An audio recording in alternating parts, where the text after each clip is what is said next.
Okay. Hi, everyone. All right. Looks full. A lot of people searching for home tonight, it looks like.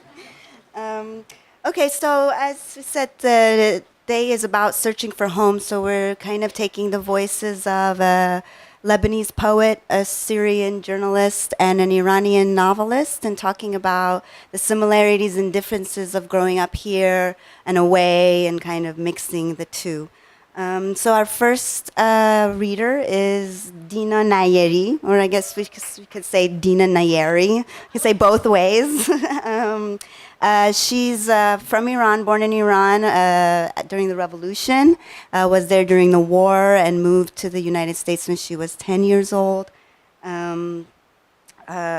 So her first book was A Teaspoon for Earth, which was translated into 14 languages and got all of the highest accolades. You can look up her website and see what those are. And she's going to read for us from her new novel called Refuge.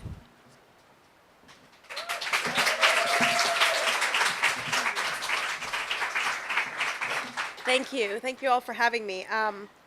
I'm just going to use a stopwatch here so I don't bore you.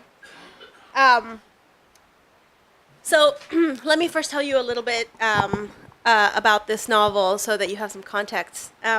My novel is about a father and a daughter who are separated when the daughter is taken from Iran with her mother and the father stays behind.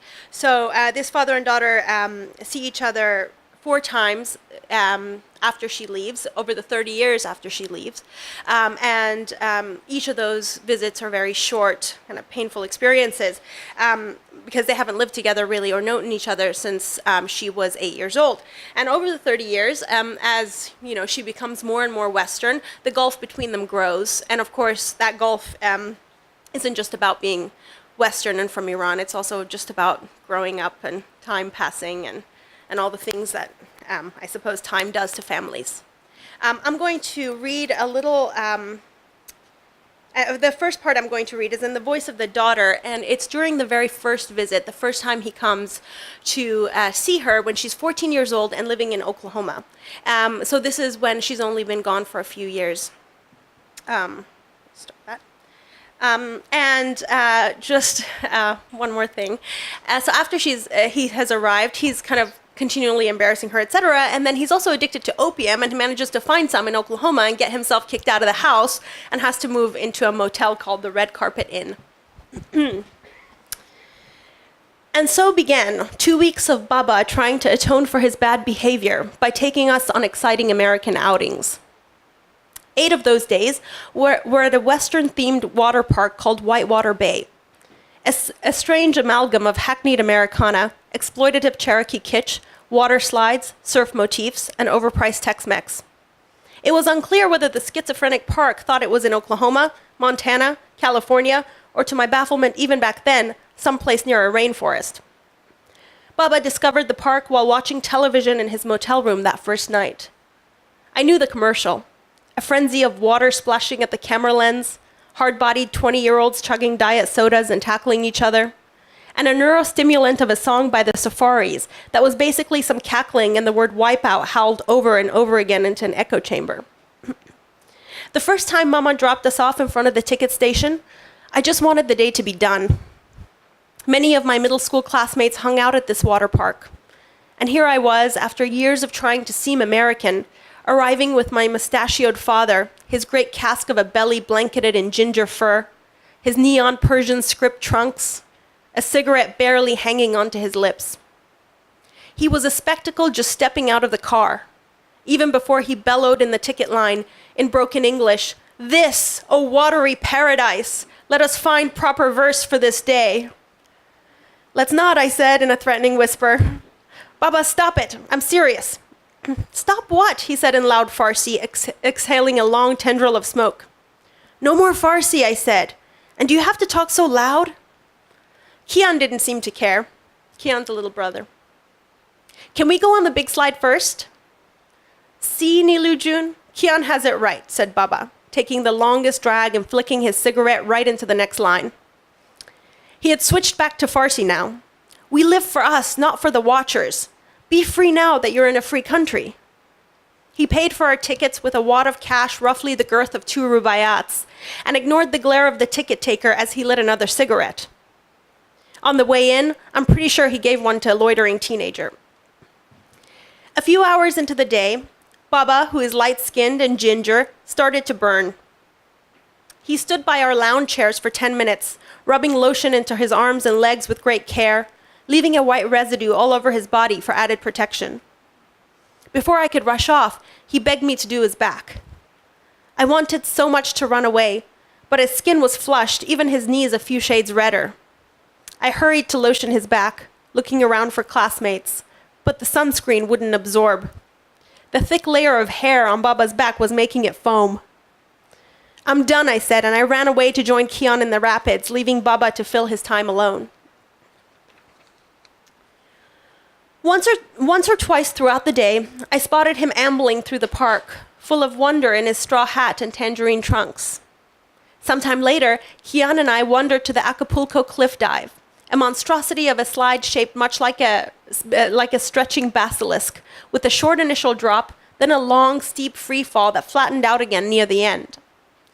When we arrived at the bottom of the ride, an athletic college boy was coming off the bottom, shaking and in turn swearing and laughing to himself. Want to go on? Kian asked, glancing at me quickly, then away again. I could tell he hoped he wouldn't have to try this. I'm not getting in that line for a dumb slide, I said, to spare him. So we stood there and watched people barrel down. Two swim team types later, a familiar shape took form at the top of the slide, which was so high the figures atop it were reduced to specks, recognizable only by the color of their hats or t-shirts. But something about the gait of the person laboring to maneuver his bulbous body, basted in white, into starting position caught both of us unprepared. Kian looked at me, his brown eyes already round as coins widening. Then, before we could exchange 2 words, his body came thumping and slapping down as he screamed in ecstasy and abandon and fear. Oh, great God, again and again in Farsi. He waved at us as he picked himself up from the landing pool. Then, striding past us as if we were ungrateful traitors and not his impressionable adolescent offspring, he said, "That slide is like a shot of liquor from a Rashti bathtub." He pounded his gleaming lotion-white chest and strode off to get in line again. The water park transported him, maybe in a way similar to his opium.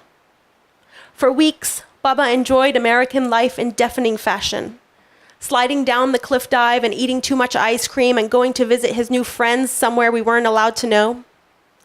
I'm glad now that he enjoyed it, because he never got another American visa. He got kicked out of the park twice for smoking in restricted areas and for giving out cigarettes to his staff of wayward boys, teenagers who fetched his candy and stood in lines for him in return for the smokes. I spent a lot of time hiding with a book in the changing rooms. After each eviction, he got back in by bribing the management from his gargantuan bundle of cash. And so it went, in the sticky heat, until the afternoon I walked from a church camp meeting to the red carpet motel, thinking I would surprise him. When I knocked, the door gave way. It had been closed hastily and hadn't clicked shut. So I went in, cheerfully calling, "Baba June, I'm here." He'd been with us for weeks, and I knew in the privacy of my heart that he would stay for good.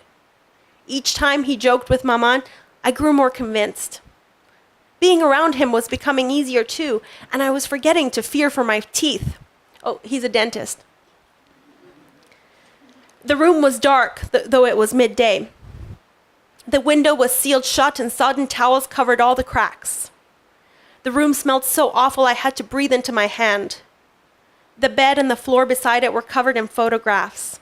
His childhood with his mother in old village garb, his first days at Tehran University, black and whites of relatives from decades ago, a picnic in an orchard, then with Maman and Ardestun in their early marriage, the family at the dinner table in our house in Isfahan, me and Kian as babies, and even some Oklahoma photos he had obviously stolen from my album.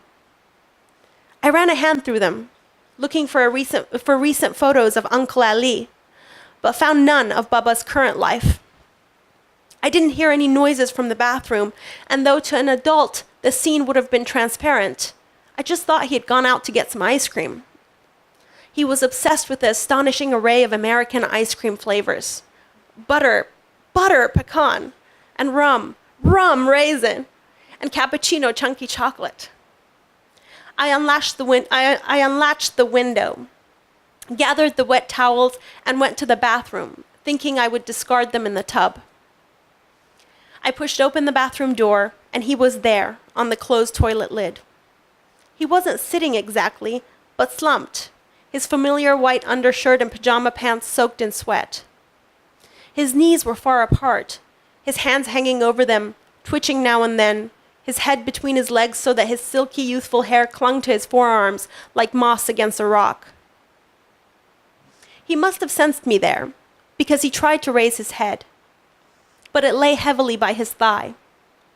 I heard several deep breaths, efforts at breath. I said, "Baba," and he finally managed it. He lifted his gaze and studied me as one might study a stranger. I waited for him to smile, to say hello, Nilu, but his stare was so long, so dark and terrible, so empty of reason and memory, but somehow not devoid of feeling. Though he didn't believe in heaven or hell or God or demons, wherever Baba was, it was otherworldly. Behind his glare was something raw and unprocessed, animal. Not hate exactly, though people who hate often have that look. It was terror.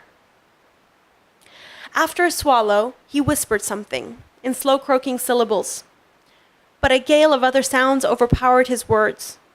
The trickle of water in the tub, this sweaty stranger's pained breath, the screaming construction outside, these sounds rushed my ears instead. He reached for a box of tissues, but his hands trembled around it, near it, over it. Then he looked at me and asked for it. "Nilujun, tissues." But I couldn't. He tried to hold on to a towel rod, his hand slipping twice, but I didn't rush to help him. This was the man who, not so long ago, had carried me on his shoulders, whose fleshy back had been the ground. All I could think to do was to run away, leaving him there to recover or not. The next day, as he gathered his bags for the airport and explained to Kian and me that his return flight had always been arranged for today, hadn't he told us before? He was sure he had. I didn't argue. He said, "Sweet Nilu, you know I can't stay forever." I hated him. Not just for this, but because he had forgotten the previous night, my presence in the motel room. And though this was the first time he confessed breaking his promise to me, I can't stay forever. I already knew. It was obvious in that motel bathroom that he had chosen to live away from me, that there was something he loved more, not poetry or medicine or family, but oblivion.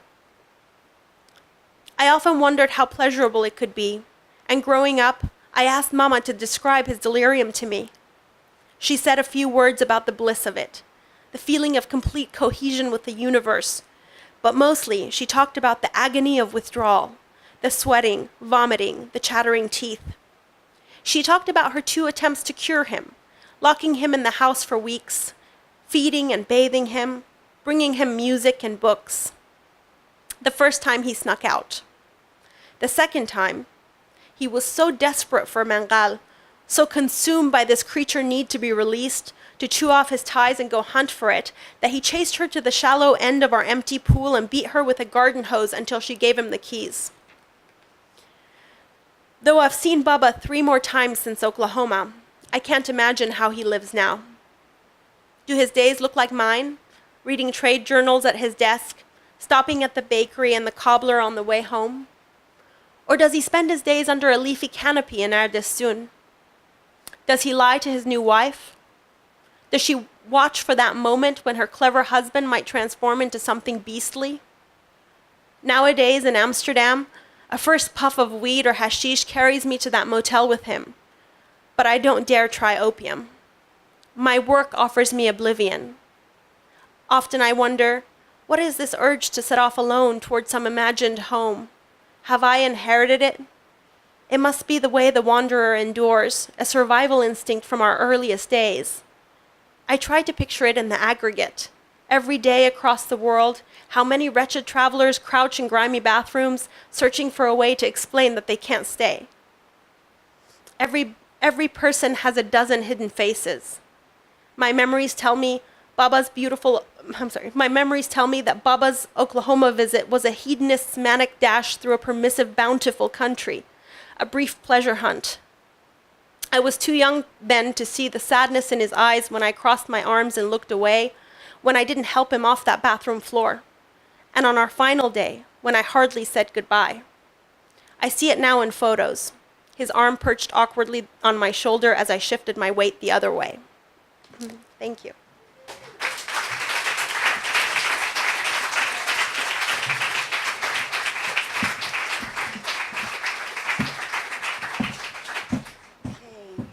So there's a lot more of that in the novel. And then she grows up and moves to Europe and adds yet another home to deal with and another identity to deal with. So I highly recommend it. So our next reader is Rami Karim. Rami is an artist and writer who works on stories, poems, and essays on diasporic life, beginning with a prose lyric set between 1970s Lebanon and present-day America. They're a teacher at CUNY and a Margins Fellow here at Asian American Writers Workshop, and we'll be reading from Smile and Nod.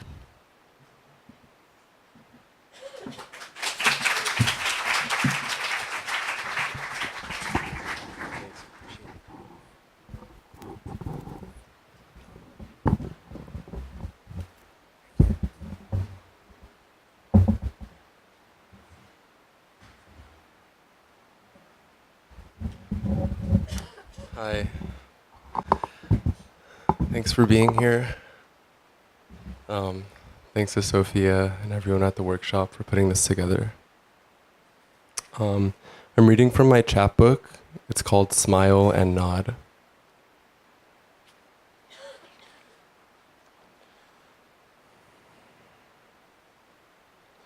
Would you believe it if I took away his Molotov, replaced it with a normal one? Cheers, God be with you, my boss utters. It's not yet Friday. I should be wearing slacks. Sorry.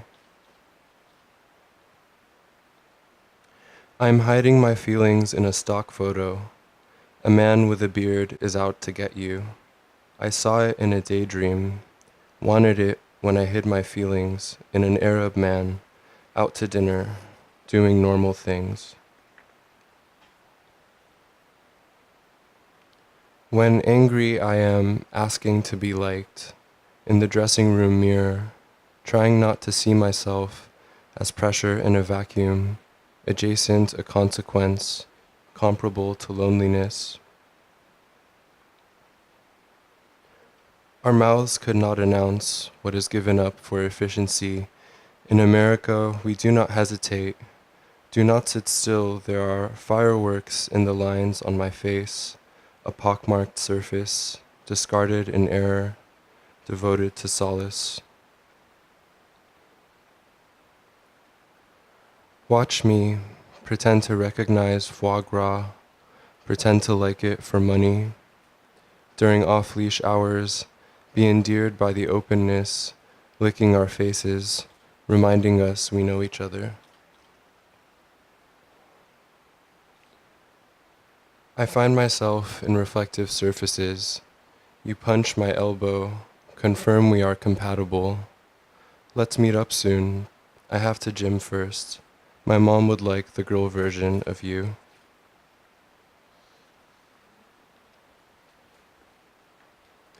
Email me love letters, CC elephant. I'm flattered, blushing. The room is getting smaller. I send a kissy heart emoji. Believing salespeople is dangerous. The burger is shawarma flavored. I'll do anything for my baby. Like trust fall into concrete. You got a text. My eyes were closed. I am learning how to drive. Low-hanging fruit is a man, is Thomas Friedman, who is also your uncle or your dad's college friend. He watches the news. Said Beirut is a metaphor for compass coordinates kidnapping each other over appetizers in my cul-de-sac. There are snipers at every window.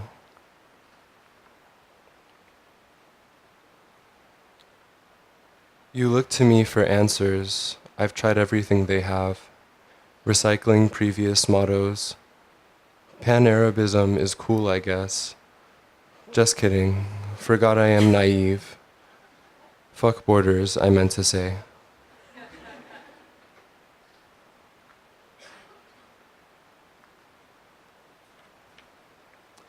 Looking to treat anxiety as it relates to photo captions.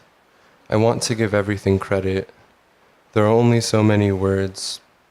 When you look at my page, I want you to think I'm cool, but also quiet and sensitive.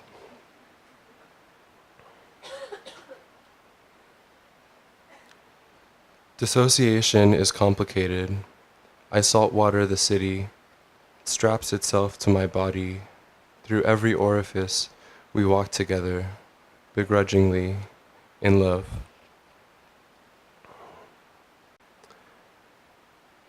Please accept that immigrants are on some level confused, but working on it. We stare at ourselves until it's weird, like when stared at by strangers for the first time in a city you've never been to. The sky of East Los Angeles in the Mediterranean, a shared climate makes life easier to describe in audible segments, 30 minutes at a time.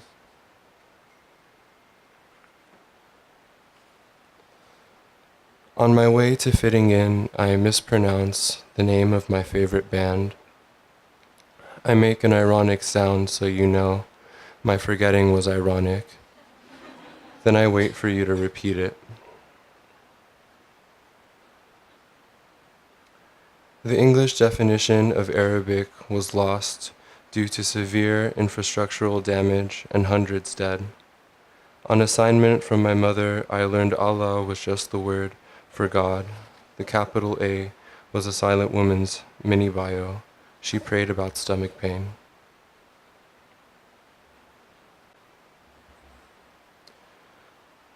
$10 if you can teach a hijabi to love herself.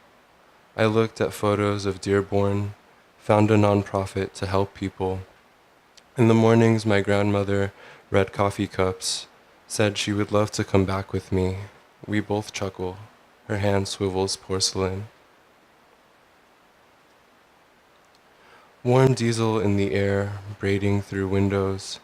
In a white Datsun, my illiterate grandfather recites poetry. I ask permission to forget, at the grocery store, the name of my great uncle, the cereal I'm allergic to. Brown women in practice accents, validate your ticket. Keep your hands inside. Don't give money to peddlers. Hold a deep breath when we pass the power plant. 2 minutes away from something greater than yourself. We are sad together because of the president. Your house has a guest room.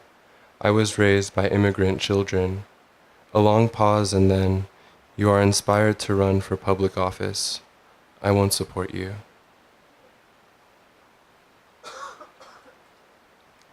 Gift wrap fatigue.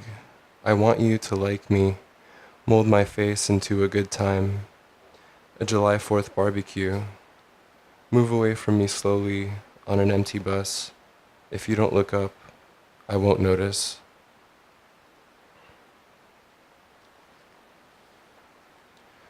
Writing is hard today. I am told it will come to me at first like a cough, then taking medicine becomes easier, tastes almost like real fruit.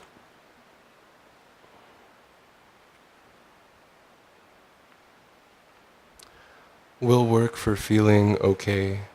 Write a think piece on whatever you want really. Being something or other in America today is a real drag.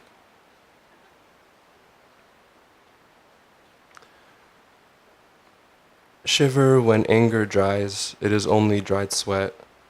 Across the room, the news says beginning of spring, but we are still and watch the faucet.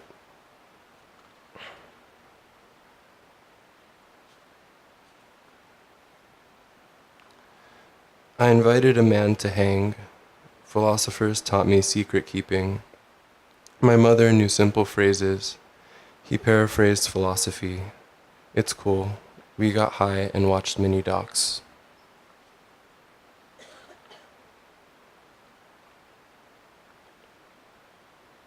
In my lonelier moments, I replace you with a body pillow, make love to nostalgia, establish fitness goals, call my mother and apologize, forever leaving. Deleting apps as liberation. If this were the Matrix, I'd be the woman in the red dress. You'd replace me with a body pillow. I love the TSA. Really do. I'll make small talk on an airplane. I'll ask for wine to distinguish myself. Some will always need night lights. Monsters hang around at rates inversely proportional to running faster. The wood panels moan, announcing good health. Despite impaired vision, I practice ballet. When I tell you a story with words you don't understand, it grips you, a humble missionary. I write a parable in English, want to use a metaphor, though. In this body, you say, I am too abstract. Thank you.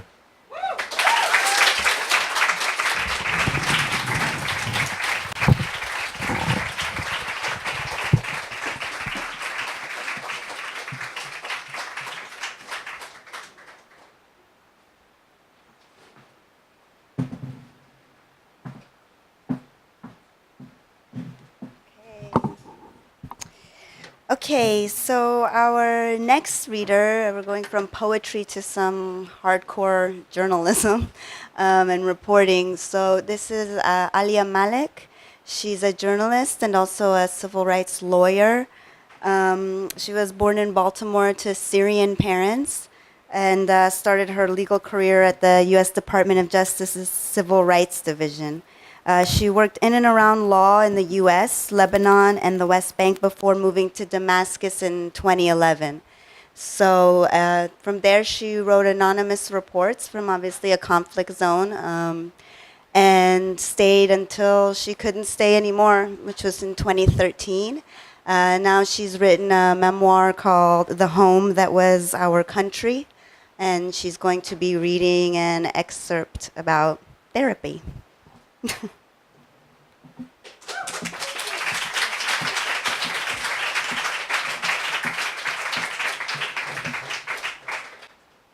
Hi, everybody. Thank you for having me. I should just say it's not a memoir in the sense that, this is not Eat, Pray, Love Damascus. I would have gotten paid a lot more if it was. This is really it's a memoir of Syria. It's sort of a marketing ploy, but this is really more of a history of the entire country told through several generations of my family. I'm just going to give you a little introduction to what Syria is. How many people here have been to Syria? Okay, that's a small number, but this chapter that I'm going to read to you takes place in Damascus in August of 2011, and just want to tell you one thing about Damascus. It's amazing in the way many other cities are amazing, but what differentiates it from other cities, but makes it like other ones that you might know, is that there is no anonymity in Damascus, whereas in New York or Paris, other places you can sort of disappear into it.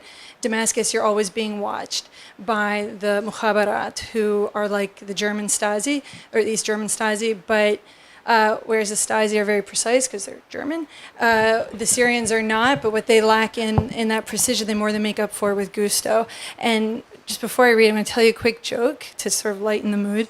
Well, it's actually a really dark joke, and I apologize to those of you who have heard it before, but to just tell you what the Mukhabarat are like and what it feels like to be Syrian, where people tell you not to talk because even the walls are listening. This is a joke I first heard in Syria in in the early 90s, before Hafiz al-Assad, the dictator par excellence, had died, a solid 8 years before he died, but 22 years into his being in power. And the joke goes like this. The world's top secret agents, secret police, have been gathered on this remote island for a training exercise or a training test. The CIA's there, the KGB, the Mossad, and the Syrian Mukhabarat. And all of them are tasked with going into this forest and bringing out a fox. They have to capture a fox. So the CIA does it in half an hour. KGB gets it done in half an hour. And in the Syrian telling, the Mossad does it in 15 minutes because the Syrians sort of always knew they were outgunned despite the heavily pan-Arab and nationalist rhetoric. The Syrian Mukhabarat take 4 hours. When they come back, they don't have a fox. They have a severely beaten up bunny rabbit. And the other agents are like, they're perplexed, laughing. Do they make fun of them? They're like, this is not a fox. And the Syrians are completely unfazed. They're all wearing those sort of standard issue black leather jackets that the Mukhabarat wear. And the leader takes a drag of his cigarette and he says, he confessed. He's a fox. So that's kind of what it's like to be in Syria. And the chapter I'm going to read from is something I witnessed at the very beginning, in August 2011, only several months into what was happening in Syria.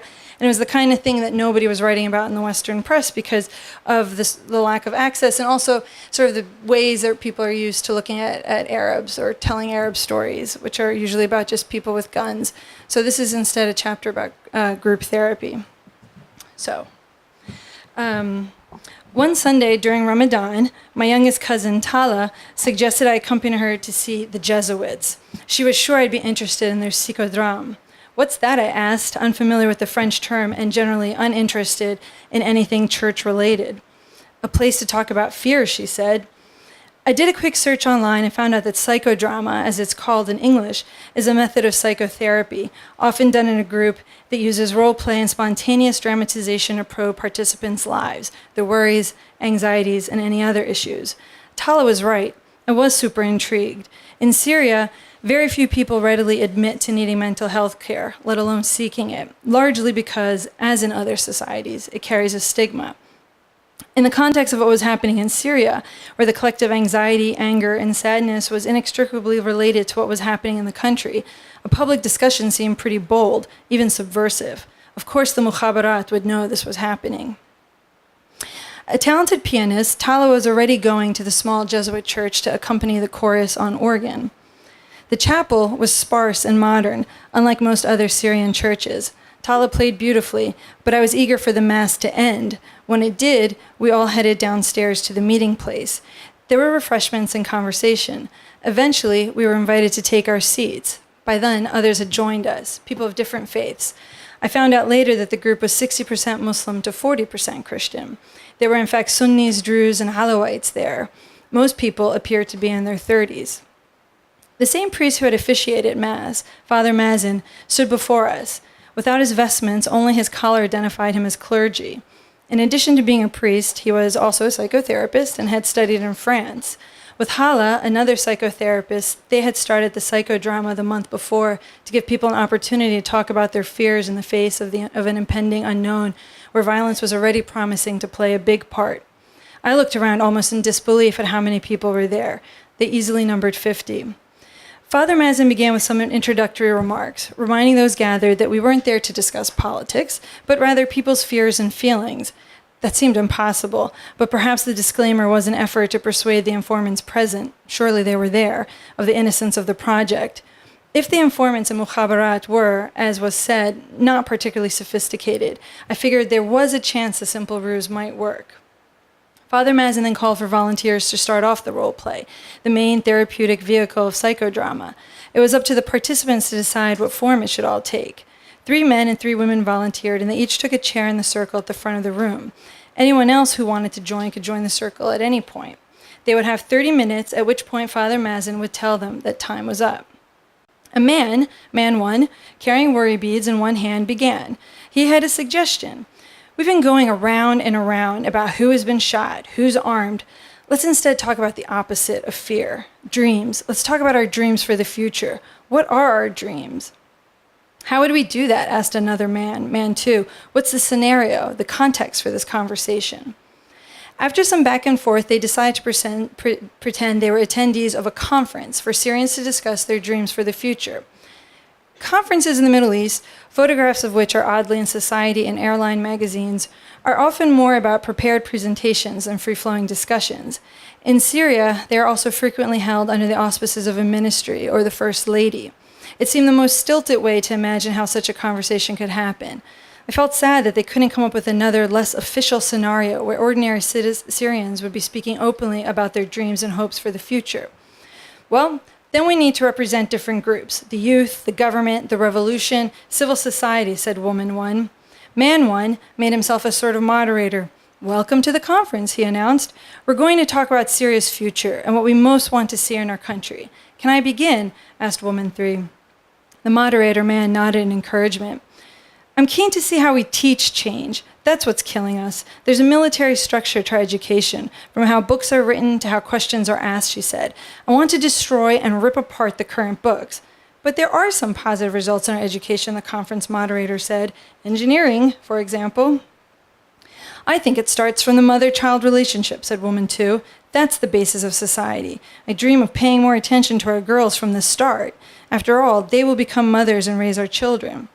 What you were talking about is making a cultured, enlightened society. That's not just education, said Man 2. It's in the upbringing.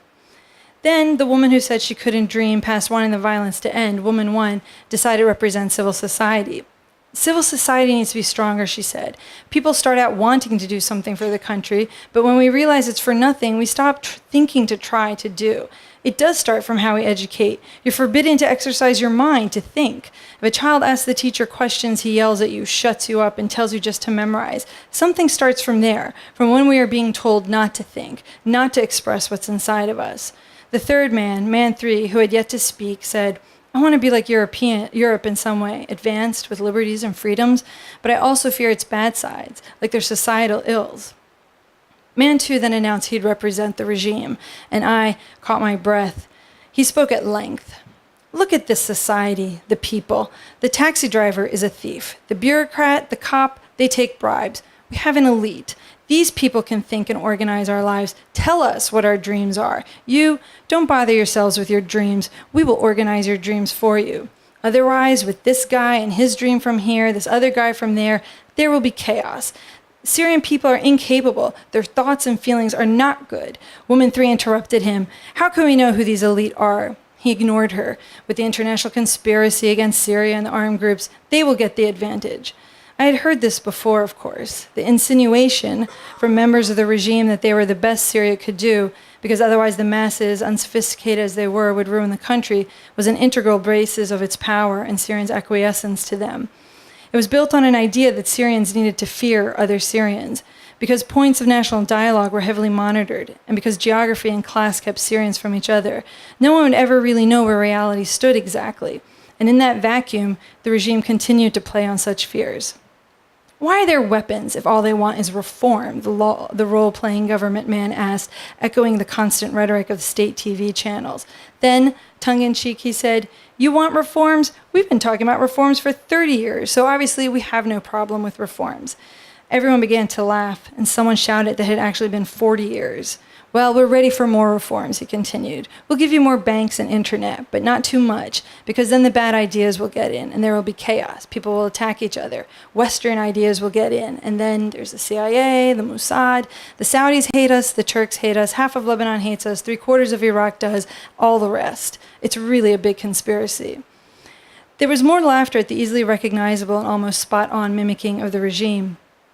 If you want to dream, he said, I want to dream with you, but without you dreaming. That's the way. Do you know another way? If there's something wrong, we can change it. Education, politics, economy. Even though it was an absurd statement, Woman 2 engaged him. Yes, but who gets to decide what's wrong? He waved her off easily. His script was ready-made, so loud and unchallenged was the regime's messaging in Syria. At this point, the mood changed from laughter. There was something cathartic in being able to mock the regime, to anxiety and frustration. Woman 3 beseeched him. Yeah, Ustaz, she said, calling him professor, as Syrians do, as a sign of respect. I don't want to change the wrong. I want to change. I want to change. Raising her voice slightly, she said, I want to try. I want to do, move, try another way.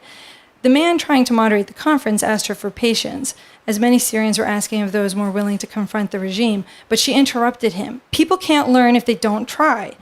To me, she sounded like a teenager nearing adulthood and asserting herself to her parents, that the regime didn't seem to be acting out of an instinct to protect Syrians as much as maintain their power. I could see her asking to be seen as more than just a child, but then she turned to the moderator and said, I want to ask him, does he allow us to dream? Can we dream or not? I winced. There it was, that infantilizing of adults. The pretend government man ignored her. I don't see how the two roads can converge, woman two addressed the moderator. He's telling us not to dream. The government man answered, all of us want what's best for our country, isn't that correct? We don't need foreign ideas as to how to do it. This set off woman three again. I'm against the fact that each time we open a bit, we say it's from Europe. A human on his own can't see and think thoughts. Why can't our ideas be ours? Why do we instead dismiss such thoughts with, oh, you like foreigners? We're not foreigners. But what if we are? Why this fear of the foreigner, of the other? Why not open toward people? They're people like us. They're not beasts. All people have good ideas. Woman one challenged her. We fear anyone who is different from us. We can't accept our own differences. How can we accept others? Woman three continued, as if there's only one way. There's no brain in that. While she became increasingly agitated, the government man kept his cool. Can this Sha'ab, people, the masses, dream? Do they deserve democracy? Freedom? That's the question, said the pretend moderator. Imitating a common refrain, the government man added, when the demonstrators are asked, why are you demonstrating? They say they're out there because they're being paid. Is that democracy? Those people don't deserve democracy. Syrians can't even stand in line. Our nature is fawda, chaos. Woman three continued to engage him. I want to reach a point of understanding, commonality. You don't want us to dream? Or we can dream, but only after you give us permission if it's the correct dream, right? Right. You have to approve, she asked again. Yes, yes, correct. Man three, who had long been silent, finally blurted out, who are you to make these decisions? Reformulating something he had said earlier, the pretend government man said coolly, assertively, and with finality, don't dream. We will dream for you. Father Mazen raised his hand. 30 minutes had passed. The participants moved their chairs back into the bigger group and the feedback portion began. First, the participants would give their reactions, then everyone else would be invited to give their feedback. The pretend government man wanted to speak. That was not my real opinion, but I wanted to represent that point of view. Right now, I can't think of bringing a child into this situation. Once I felt I could dream. I could think of children. I don't fear dreaming. I fear the end of dreaming completely. I want to hope for a day where we can say, come, let's do something, let's build, where we can have results here. Why is it that only when a Syrian leaves Syria, he can have results? Woman three, the one who had argued the most with the government representative, then spoke. What bothered me wasn't what he was saying. I'm used to these opinions. What bothered me was how important he made himself. The rest of us couldn't talk to each other anymore. I thought about how we have someone in our house like this. It angered me that we allowed him to take over, that we couldn't put him to the side and talk to each other. He had taken the whole space. He was central. So why didn't you tell him, asked Father Mazen. Why did you wait for someone else to? She paused and thought, I don't know.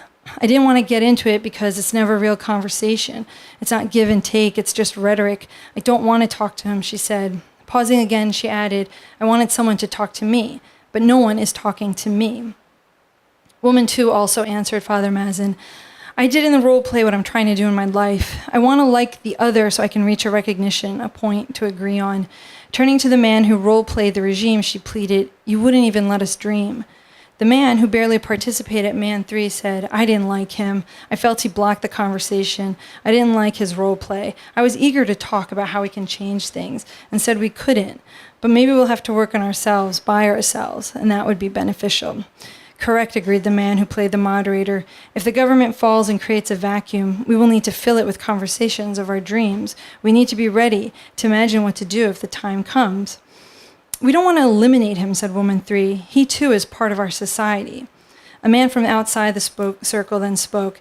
Gesturing to woman 3, he said, you called him Istaz. Why do we respect the person with authority? It really bothers me that no one can stop him, he said, using the present tense as if he knew such a person in real life. I was shaking. It was the first time I thought of getting up and confronting him. The first time I thought of getting up and telling him he's not someone to dictate. The man who represented the regime, after listening closely, then spoke. I only wanted to show reality. I wasn't trying to stop the conversation. I was strong because you were weak, not because I am strong. I wanted to show what we have to go through. At that point, the other psychotherapists shared our observations. Even in a country where mental health care is stigmatic, we still are more willing to participate in group therapy than open political conversation. Why? We fear differing too much. You didn't want to fight even though there was difference and disagreement, and in the process, your dreams weren't really spoken of. The man who role-played the regime had no weapon to silence you here. He didn't threaten you here, added Father Mazin. You silenced yourselves. So much for not talking politics, I said to my cousin once we were alone in her car. I knew you'd like it. She smiled at me. Yes, that was the most compelling time I've ever had in church, I said. She laughed and then fiddled with the old car until it started. The psychodrama hadn't been fun. It had been deeply disturbing, but there was something refreshing in how truthful it felt. Unlike many of my interactions and observed interactions with strangers in Damascus so far, this hadn't felt like a performance, even as it was role-playing. I was also saddened by the fact that the situation was such that Syrians had no forum in which they could talk directly to each other about what was happening in their country. At the psychodrama, they were only able to begin to talk to each other by pretending to be just pretending. I hope for Father Mazin's sake that the disclaimer of psychodrama not being political and only a place to talk about fear would work, because what I saw felt very subversive, especially as it was happening right under the regime's nose.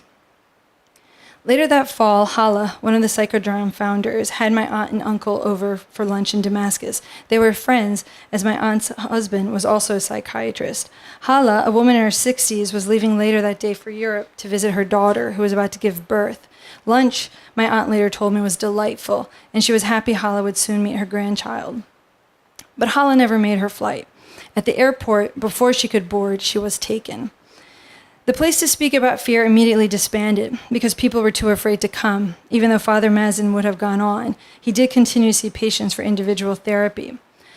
Hala's disappearance tortured my aunt and uncle, and my aunt often invoked Hala's 68 detention. She warned me over and over not to do anything to catch the regime's eye, and better yet, to just leave. She would grab a fistful of her hair at the top of her head and tug it, telling me, I can't be dragged by my hair across the floor. I just can't, referring to what we had heard about the treatment of women in detention by the Mukhabarat.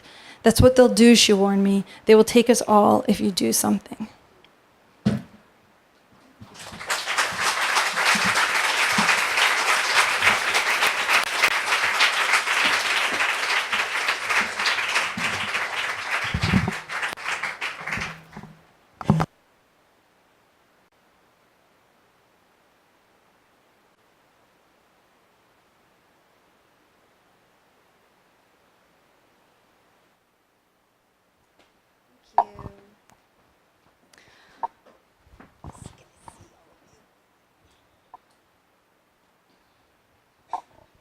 All right, well, you guys did well. You never know. You never know when you put writers on stage how it's going to go. So that was okay.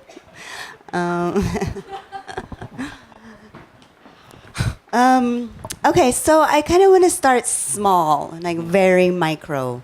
So when you're building these worlds of home that have, you have two worlds and two homes or whatever, what's the role your senses play in building that, and specifically your sense of smell?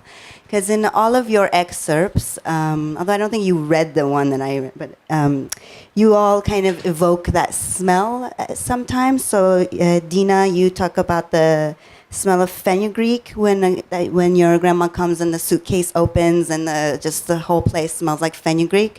As Iranian, I very much understand that.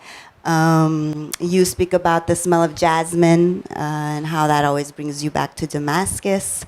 And Rami, you talked about the warm, hold on, let me get the exact one. The warm diesel in the air, which also reminds me of Tehran. Sometimes I'm standing by the BQE and I get a whiff of diesel and I'm like, oh, Tehran. So what do you use that? What do you think about how strong of a sense that is when it comes to creating a home outside of what we know? Any of you can start. I heard someone somewhere that smell is. Yeah. Okay. Oh, there we go.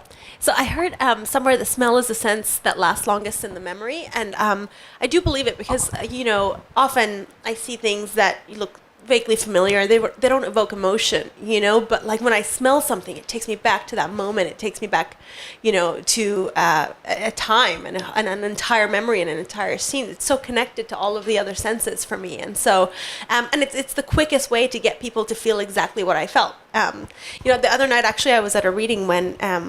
There was a woman who is a perfumer as well as a writer, and she actually had little strips, and every time she read a scene, she would have people smell it because that was the way to really get them to enter that moment. And I thought it was absolutely brilliant. So yeah, for me, it's the most visceral of the senses, and I actually, when you were talking, I was reminded. I haven't, like in my book, I haven't seen my father, except for 4 times since I was 8. But a couple of years ago, like about a decade ago, I was getting another citizenship, and so I had to have my birth certificate, and I asked him to send it. And when he sent it, I opened the envelope, and you know what I'm going to say, don't you? It smelled like hashish, right? But it was so it just hit me in the face. But it wasn't the smell of hashish; it was the smell of him. I mean, there was absolutely no denying what that was. I sat there and just sniffed that for like 15, 20 minutes. So, yeah. It's amazing how quickly it takes you back. Warm Diesel? Yeah, I was gonna say, I guess I don't actively think about smell, but what I try to create in my poems is like very identifiable atmospheres or identifiable like features. And yeah, like smell is pretty specific. Like I can't think of many memorable smells, but I think like memorable smells have like exceptional appearances in my life. So when they can add to the detail, it's kind of weightier than something visual or something that you hear. Or just different. It comes from this, especially when you're writing, trying to describe a smell on paper, I guess it's kind of a challenge. If you don't know what fenugreek smells like, you just don't know what fenugreek smells like. Fenugreek I know, strips make right some now. sabzi next time. I know. Well, I'm kind of thrown by the question because I rarely get craft questions because I always usually have to answer questions about like Hezbollah or ISIS or our predilection for chopping heads off. So thank you for like going a totally different direction. A lot of Orientalist writing about the Middle East focuses on smells. So can I just preface and say I think when I mentioned jasmine, I think I said like in the way everyone says it smells like jasmine, it's true, it does smell like jasmine. Because I also don't want to not be able to use sensory descriptions that are correct just because they're the tropes of Orientalists. In the case of this, yes, I mean, for me as well, there's certain smells that are Damascus. The diesel, and I love the smell. Because we're in New York, we don't drive cars, but when I get to go to a gas station, I'm just like smelling. I love the smell of it. It's a little weird. But orange blossoms, literally, or jasmine, or za'atar, or roasting coffee.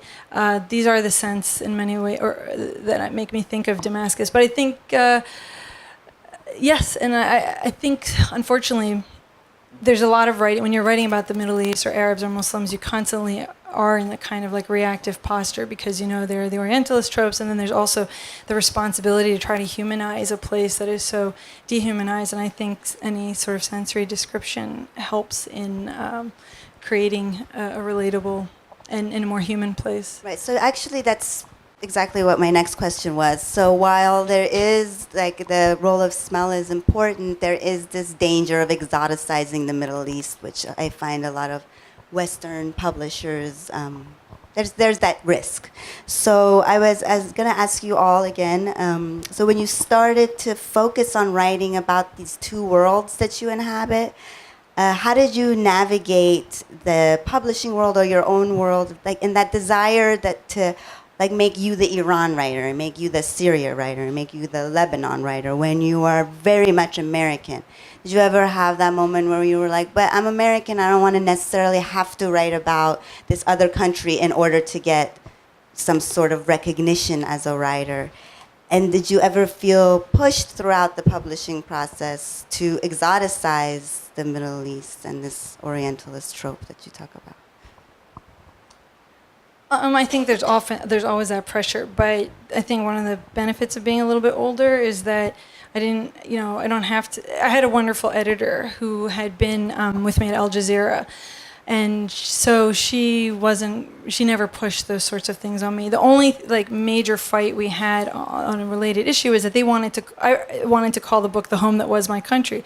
I was like, you can't, my country, I'm not really into that concept so much, and so the compromise was it became our country. I think it's not just a risk of Oriental. I think it's basically a guarantee that that's what's going to happen. I mean, I'm still reading. How are we still reading articles about Beirut where they're like, the women wear high heels, they party, they have so much plastic surgery? I can't believe that article still gets written.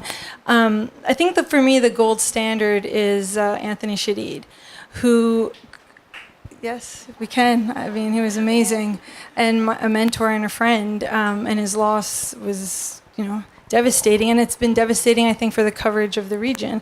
But I had to write some words for the sort of the funeral packet, and the thing that I said about Anthony, when I had to put words to it, was that his work was accessible for a novice who knew nothing about the region and was never insulting to somebody who knew a lot about the region, and that's what I try to emulate in my work. Well, I haven't run into that as much either, but I think, again, it's an issue of a really great editor who wants something new and who sees, I suppose, what you have to offer.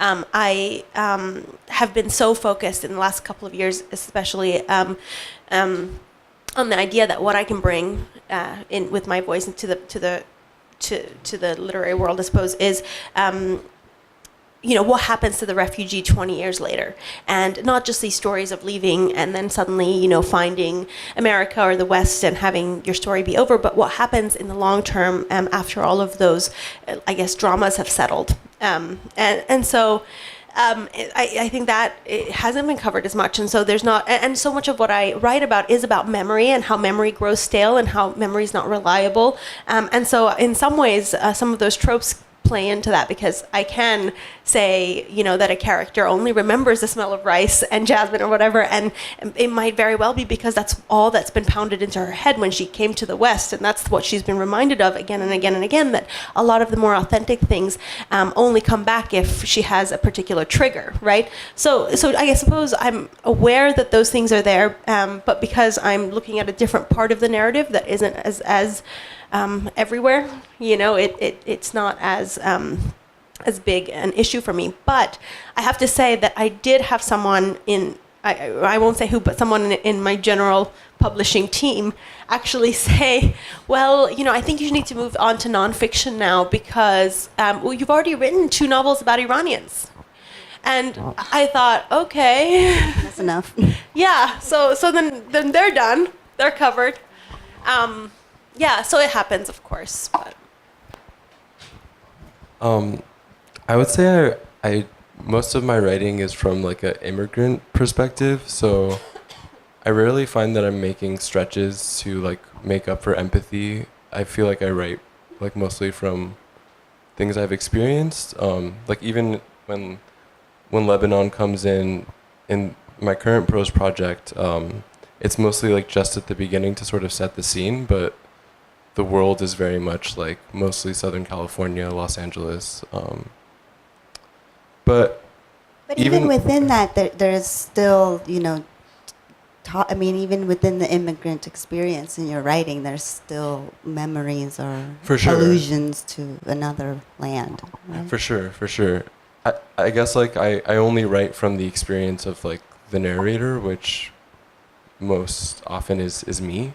But when Lebanon and Beirut do come up, and I'm speaking specifically Beirut because the country itself is different, I write with an awareness of Beirut being very globalized and actually very Western and American specifically, especially like people who have access to like the pop culture that Americans consume, like, I don't know, and French, like when I'm there, it doesn't feel like I'm making it doesn't feel like I'm having to catch up to culture because it's basically American culture in many ways. So like the East-West divide is sort of it's been complicated in the past like 20 years, I would say. Okay. So do you guys have any stories about, so if we're talking about home, right? So for example, for me, when I go to Iran, I'm the American girl, and when I'm in America, I'm the Iranian girl. And so, you know, for a while that made me feel like I don't belong in either place until I kind of matured into thinking, well, no, I have two places that I belong. Have you guys had any experiences along those lines? Like, you know, in Iran, they say, oh, your accent is like not good enough or whatever. Well, you know, actually, a lot of times Iranians also think you're faking your accent because it's so cool, I guess, to be, you know, westernized. And a lot of people, like, they leave Iran and a month later they call home with the fake American accent that doesn't even work. Anyway, but so... You're Italian all of a sudden. Yeah, exactly. But yeah, I'm reminded of a time in when I was getting my MFA. I was in the American Midwest, you know, and I had just come, I guess all my adult life, I'd lived in big cities. I knew all kinds of Iranians, especially Iranians like me who, you know, were westernized or ones that went back and forth, etc. And so they could just blend, you know, they were chameleons, the way I think of myself. But then in Iowa, I met a group of Iranians who were, you know, straight from Iran. They had come directly to go to the engineering program at the school, and I wanted so much to meet them, and so I you know, wrote to them and found out that they have coffee at this cafe every Sunday, and so I went, and they just looked at me like I was from Mars, you know, and everything I said, they just kind of laughed at it a little bit, and the things I remembered, they're like, no. You know, Sometimes like, you use no, like very like old language. Exactly. They're like, because you've oh learned from your gosh, parents. yeah. They're like, you were raised by some old women. Yeah. And so, and the thing is, and sometimes they would say things that I would kind of recognize, and I'd get really excited, and they would think that was strange. But I think we found each other really, really charming. After that, I invited them. They hadn't tasted Mexican food. I invited them for us all to go and have Mexican food, and this is one of my favorite anecdotes because the server brought out this big bowl of guacamole, and one guy just kind of looked at it, and he's like, "What's this?" And another guy whispers to him, he's like, "Don't touch it. It tastes like Nivea cream." And then they both ate it because of course, they knew that they would have to, like, their taste buds would have to change now. Avocado is one that's still not very popular. No. We don't get that much there. Yeah, exactly. But just last thing I want to say on this is that where I feel at home is with other chameleons, wherever they're from. You know, that whole idea of just being able to change. Like on this couch. Yeah. Like you guys. Well, I think the thing is, like, we are different because there's one major thing that sets us, or at least I was born an American, even though my mom came over pregnant with me, so anchor baby here. But I have an American passport, and so in Syria, when after Hafez al-Assad came to power in 1970, I was born in 1974, so all my contemporaries who, if I were to go over there and be like, hey, I'm just like you. No, I'm not just like you. I didn't have to live. I was able to opt out with that American passport. I could come for long visits, and I think I'm not. I never want to not acknowledge that privilege, and obviously the privilege of that passport now is so much. Like, it couldn't be in any starker contrast now that Syrians have, been displaced in the numbers that they've been displaced. I have a ton of funny stories, but I don't know that they're that funny. And I would just say that it is that's the very it's not the accent. It's not as everyone likes to point out to me. I don't wax my arms and I don't straighten my hair. They're like, you're so clearly not from here wax your arms because of those things. My cousins, they beg. They're like, please just let us, because they come at you in the Middle East with the sugar caramel. Like, let me just put this on your arms. So there are a bunch of stories like that. I had one woman in the gym I was working out in, both my parents are Syrian. I've only been Syrian. She's like, you can't be Syrian because you're a blonde. I was like, I'm a blonde? Well, God, I tell my dating life that. I didn't know I was a blonde all these years. But yeah, no matter what, there's the ability to leave a totalitarian state whenever you want is a very real difference. Yeah, it's definitely kind of confusing. I was raised in a pretty like Arab Lebanese household. Like my mom didn't really speak English, and so yeah, I felt very Lebanese growing up in Los Angeles, and I led a pretty insular life, like socially. Like most people I saw outside of school were like other Arabs or other Lebanese people.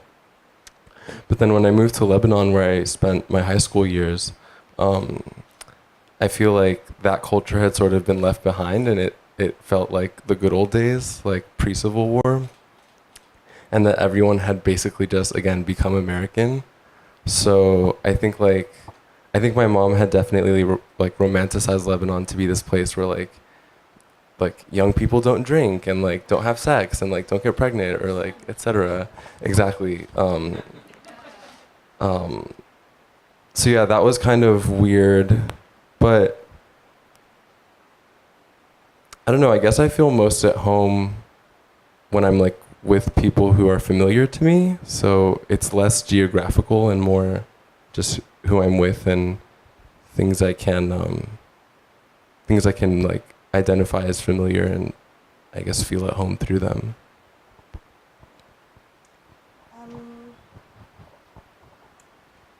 Okay, so I don't know. Do we still have? Should we go to the audience or?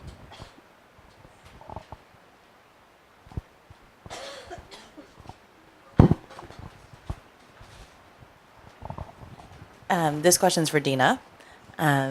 So it's funny. We both have started. You finished the book, right? And I've started it, and I'm curious about something, which is I know you talk a lot about like memory and nostalgia, and like I think what's the idea of nostalgia is like the pain from an old wound, whether it's sort of aching to go back to a place or it's trying to heal and recover. How much of your character is healing from a wound versus trying to go back to a place? So by my character, you mean the main character in the novel, Nilu? Yeah. Wow, that's an excellent question. And, you know, it's funny because you got right to something that has caused a lot of problems and drama in my own family, because Nilu is so based on me, you know, and this is the most autobiographical thing that I've written, although so much of it is fiction.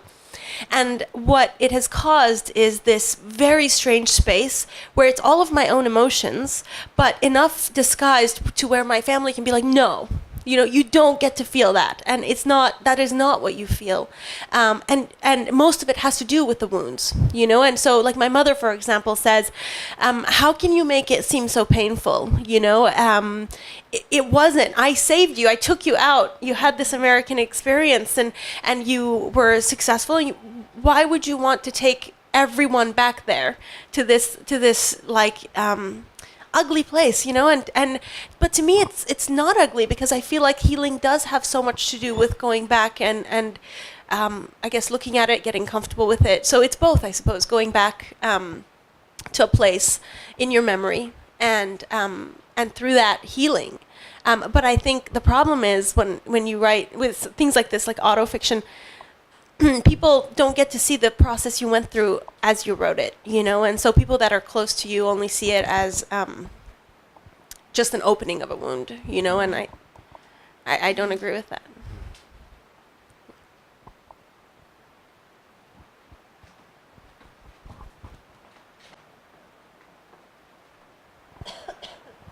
Alia, the excerpt you read, you ended with this pressure to be silent from your aunt. How great is that pressure for your overall silence in your many careers?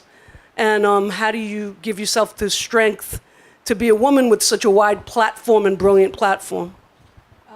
Paid plant. Well, I mean, yes.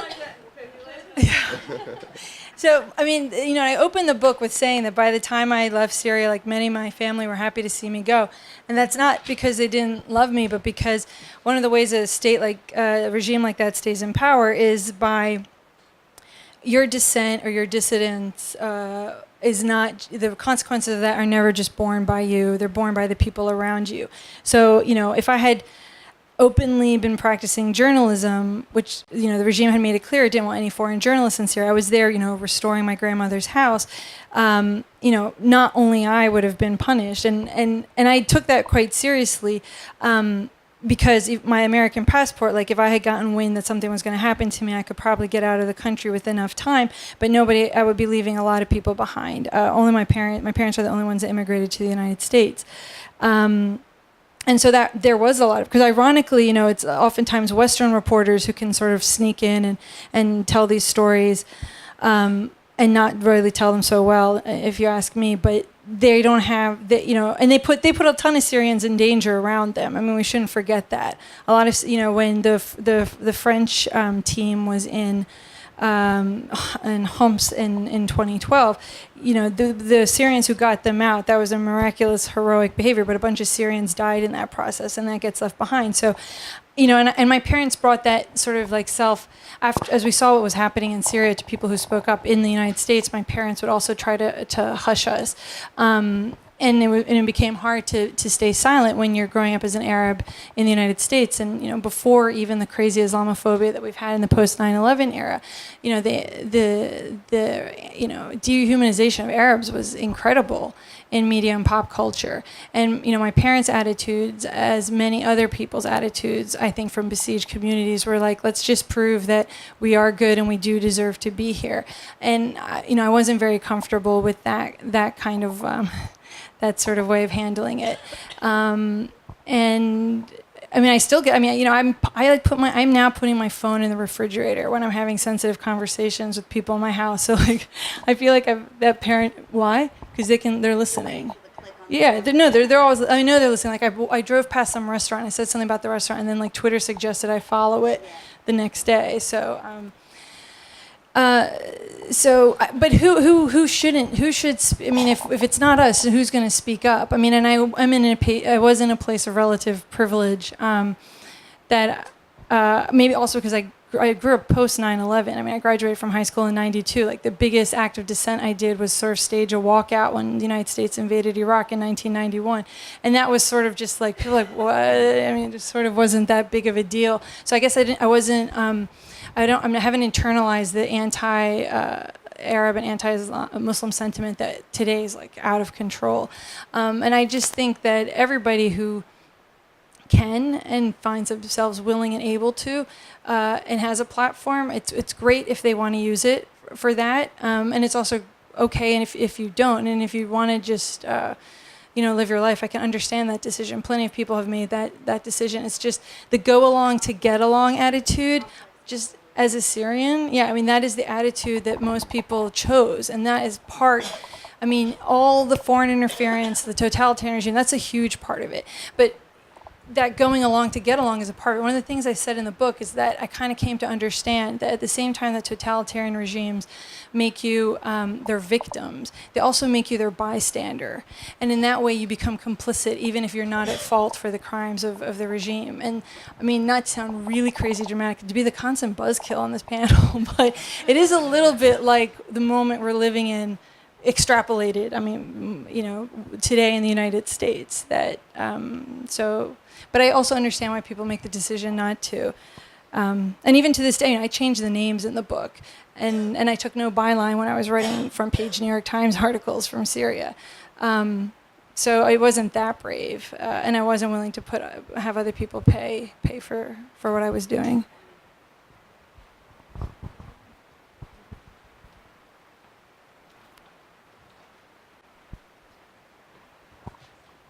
Hi.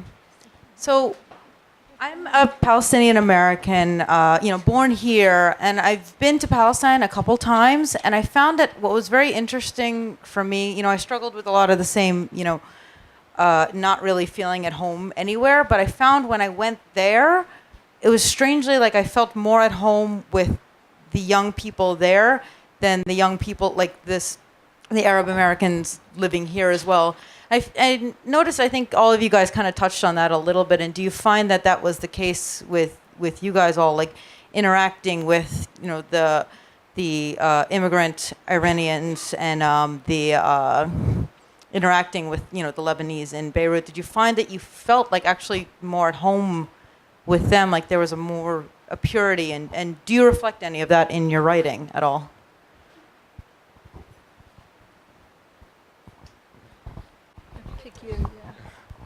I think it's, I wouldn't say it always feels that way. I don't know. I have a lot of feelings about this. I think about it a lot.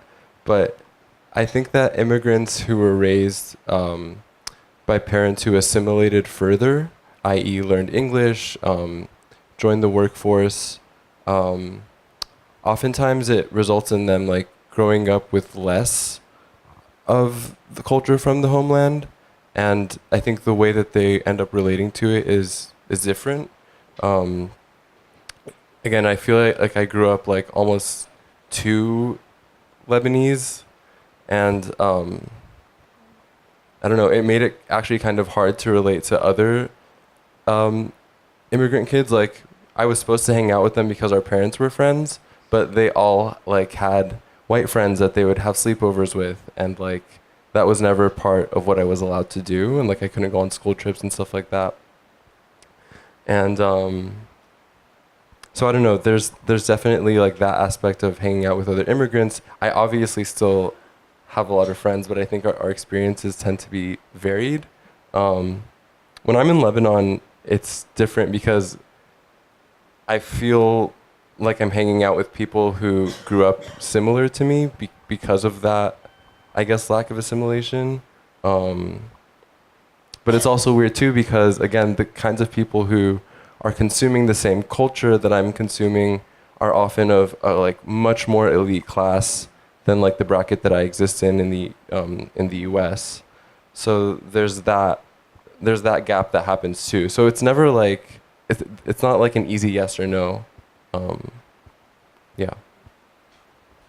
You know, I actually feel like you just hit on a really important part of it, which is social class, because for me, you know, my quick answer to that would be that I get along best and feel most at home with third culture kids from anywhere, you know? So those are my people. Doesn't matter where they're from. If they've had any kind of displacement or having to deal with two different cultures, they get me. Iranians from, I was going to at first say, you know, there's a certain level of distrust between me and Iranians who are directly from Iran, but then I realized that the reason is that I've only met two kinds. Either the really, really wealthy who can go back and forth because I can't go back. So if I get to meet them, that means they're in the West. So it's either the wealthy ones or the ones that are brand new refugees, which often means they're very poor. So as a result, there's always this power struggle because I can't, like, as much as I try with the refugees, they see me in a certain light, and there's so much I can do for them, you know, and it puts us in kind of different places. And then, of course, the super wealthy ones I don't relate to at all because they haven't struggled in the ways that I feel that I have. So, so because of that, I feel I haven't come across the kind of Iranians who I would maybe relate to the most.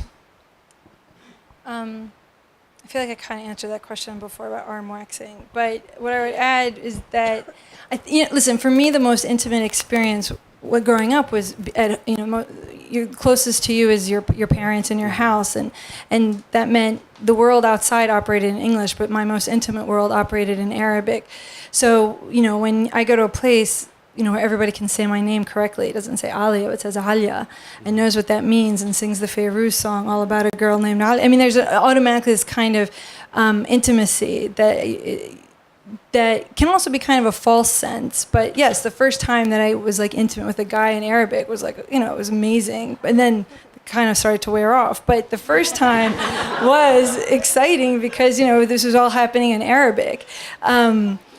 And I did not have a full vocabulary. I mean, you know, funnily enough, I didn't have a full vocabulary for that because obviously I didn't learn from my parents certain words. Anyway, but I think, again, like I said, there's always power dynamics and class dynamics at play to look alike, that should be examined in understanding those friendships and those relationships. But yeah, and I stay away from words like purity and authenticity. But yes, I mean, there was a time if you could pronounce my name correctly. Yeah, no, not quite, but. We have a question for Dina from the live stream from VT. How did you know you were done with your novel? What is your next project? How do you recover from writing? Do you want Elena to be a writer, visual artist, or a musician? So, Sam? a couple things. No. Okay. So when did I know? When did I know I was done with the novel, and then what is my next project? And do I want Elena to be a writer? And what else? And how do you recover from writing? I see. Okay. Well, I think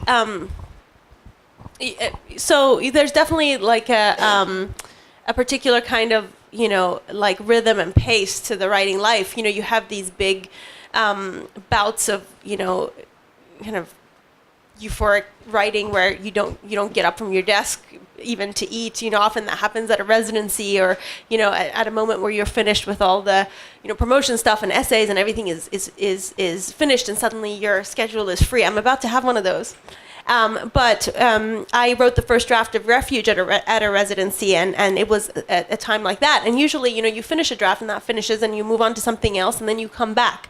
So, and when you come back to a piece of work after you've put it aside for a while, you always find things you want to change. So there's no time when a book is done. I didn't know Refuge was done until my editor said it's done. That's what happens. If I could have, I would have gone back again and again and again. And even now, like as I was reading, I'm like, damn that sentence. Like why did they let me put it in, and why can't I take it out? And so I was done when they said I was done, and my next project is going to be a nonfiction book about. No, but they just kind of said that after I had already decided. But it's going to be a nonfiction book about the contemporary refugee experience, something more specific than that, but I won't say. And as for Elena, I hope that she finds her passion a lot earlier than I did, and that she has time to devote to it in ways that I didn't until I was in my late 20s, and that whatever she chooses is not a financial struggle, but if it is, then I hope she has some other way to make money. But I wouldn't stand in her way if she wanted to be a writer. Like any mother, I really hope that she doesn't have any hardship in her any area of her life, but I especially hope that she's not listless and bored about whatever she's doing, and that she, I guess doesn't suffer from like lack of creativity.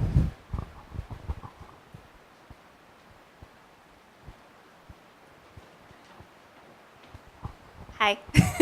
I wanted to ask a question about, so for those who are called the 9/11 generation and kind of born in and around 9/11, this obsession, I call it an obsession, or just kind of really focusing on their identity and understanding their identity to the point that it's also become this obsession of the wider world. And, you have articles in Teen Vogue and all of these other publications that are really obsessed with scrutinizing what it means to be Muslim, what it means to be Arab, et cetera, et cetera. What I'm wondering is, in your experience, how you've seen that change over the years, and whether, at what point does that just become that kind of constant engagement with identity and belonging? Is it just a way to justify for someone else's gaze that we do belong here, or is there a meaningful engagement with it? And I'm just curious, with your own experiences in your writing, how you feel about that. Well, that's a good question. I had to write that question. Actually, I had to write down. I think it's like ripples in a pond. I think initially there was just such an invisibility of non-white and then specifically Arab, Muslim, Iranian, Desi, fill in I can't get to everything because so much has been excluded, but I think there was just such a lack of visibility about these communities that we were so happy to see, like, just anybody. We're like, oh my God, that character on that sitcom could possibly be Arab. Well, I think that's what they were trying to communicate to us. And I remember the first time, like, I saw hummus being sold, like, at a food court. I was like euphoric till I found out it was actually an Israeli restaurant. A little less euphoric then, but so there was this like almost just like happiness and relief and validation to have any representation. And then I think as all like the sort of like the identity think piece, like they were so few and far between back in the day, and now I know they're like par for, everybody writes them. But I think there was a catharsis in that, and being able to sort of share that and be able to talk about these things. Back when the internet just started, a bunch of Arab women came together on this listserv. For those some of you might not know what those are, but that was sort of what we first started doing on the internet. And it was like the Arab Women's Solidarity Association, and it was just all these Arab American women from across the country just finally having a forum in which to speak and discuss things, because they hadn't been part of the national conversation. Finally, there hadn't even been a space for them to have these conversations. And now I think it's like ripples on a pond. So like we've sort of reached all the other cosmopolitan, New York, Brooklyn, people who kind of want to be down and woke. But like who wants to be woke is getting wider and wider and wider. So I think these are kind of going to have to keep being reproduced and recreated until they're just, normal that Americans can be hyphenated things, and we don't, I'm waiting for the time when there's a character on a TV show. I don't have TV, so if this has already happened, tell me. But when the character is not the Muslim character, he just happens to be like the boyfriend or of somebody, and I think we're still a ways from that. But I mean, it's a whole new world from when I was growing up. For better and for worse, I guess. I mean, the hypervisibility has meant the heightened Islamophobia and like the psychotic legislation that we look at today, or what's acceptable rhetoric. Not that we didn't have psychotic legislation before, but just leave it at that.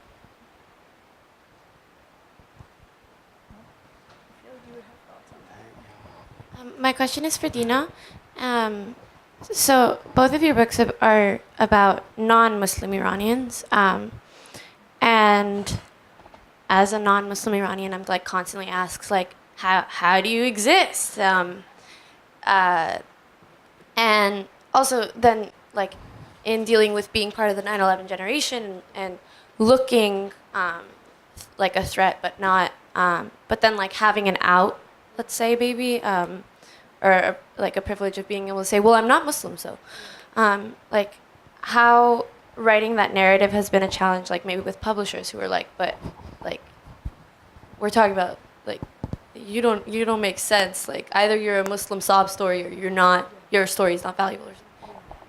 Well, I think, like I said before, I've been lucky, with my editor and people at Riverhead. They want so much to tell stories that are different and unique and very individual. And I think the thing about literary fiction, what makes it good is when it's very, very individual. So. In that way, it touches on much more universal things.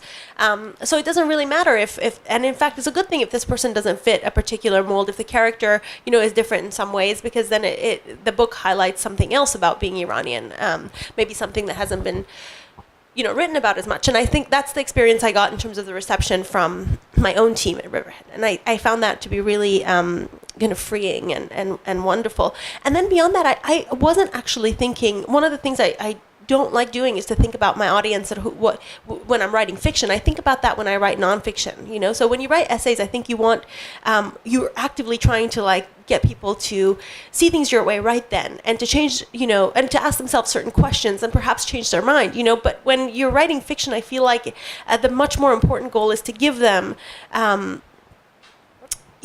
true experience of that character's life, and to help them understand, how that person lives and who they are, and to relate, and maybe not even to relate, but to, I suppose, understand something that they didn't before, in a much, much more subtle, much slower way. And so you don't think, okay, well, how does my character fit into that political question or this particular group? You think, am I telling the story right? Is it, a true experience, I suppose.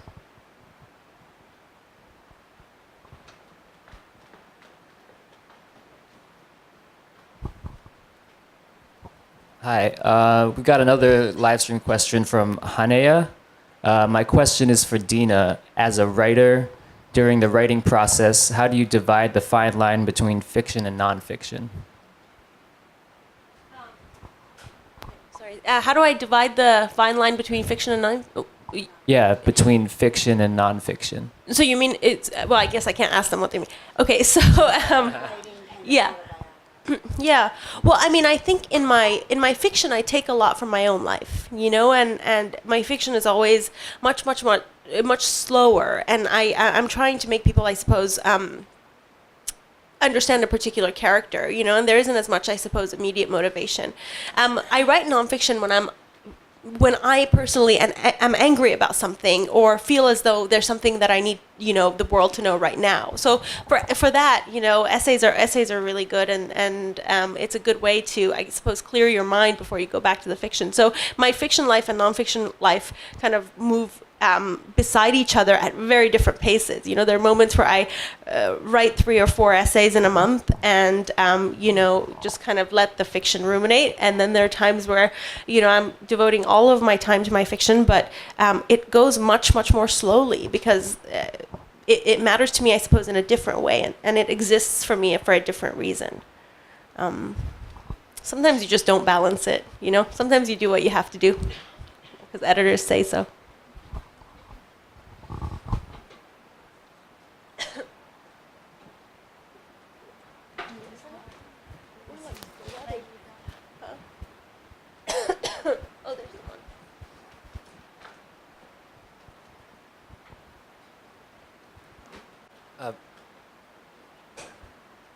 As far as being a, being a blank American, as far as understanding yourself as, not necessarily, I think all of you have American citizens regardless of that, as far as culturally, of being raised in this country or being partially in this country and going back and forth, how do you struggle as far as the identity of your parents' nationality and culture as far as being here? I mean, obviously it goes through with your writings as well, but as far as for you personally, what do you adhere to or what do you have? Because I've had my own struggles as far as retaining and what it means to be an American and realizing the issues that the United States has actually caused in other countries and cultures for centuries now. What particularly do you personally adhere to or do you actually really appreciate as far as being an American or being a blank American, so to speak?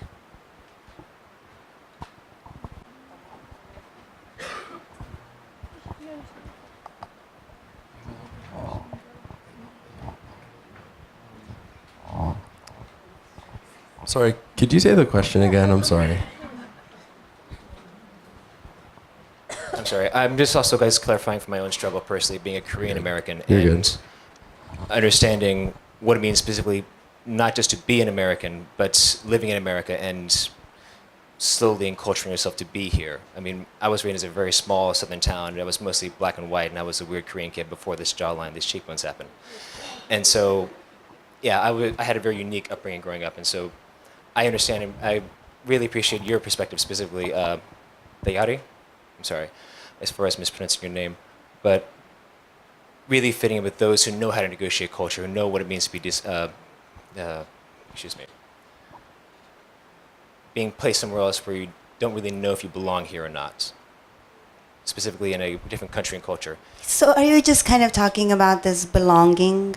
Or, Yeah, I mean, as far as I think home, as far as knowing where you belong or knowing the facets. or of maybe the fragments. belonging in many Yeah. places at once? I'm wondering what fragments specifically that are distinctively American that each of you hold to that you would maybe helps you identify being an American as well as being Lebanese and Iranian.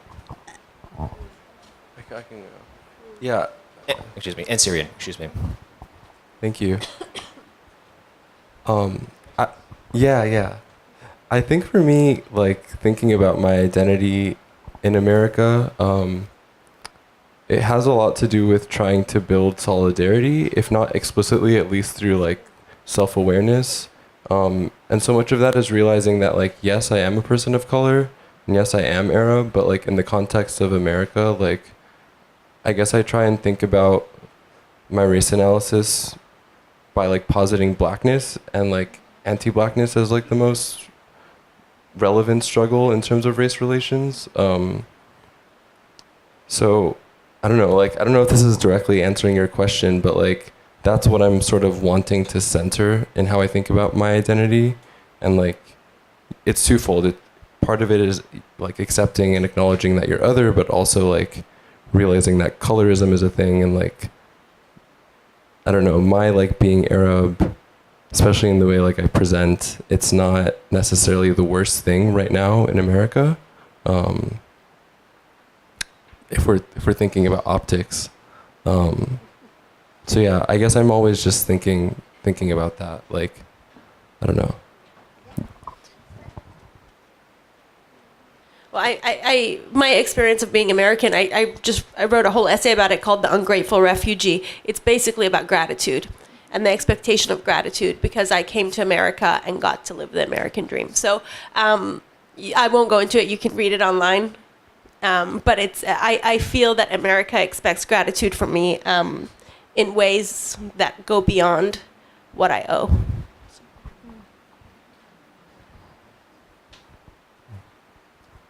All right, let's end it on that. Thank you for coming.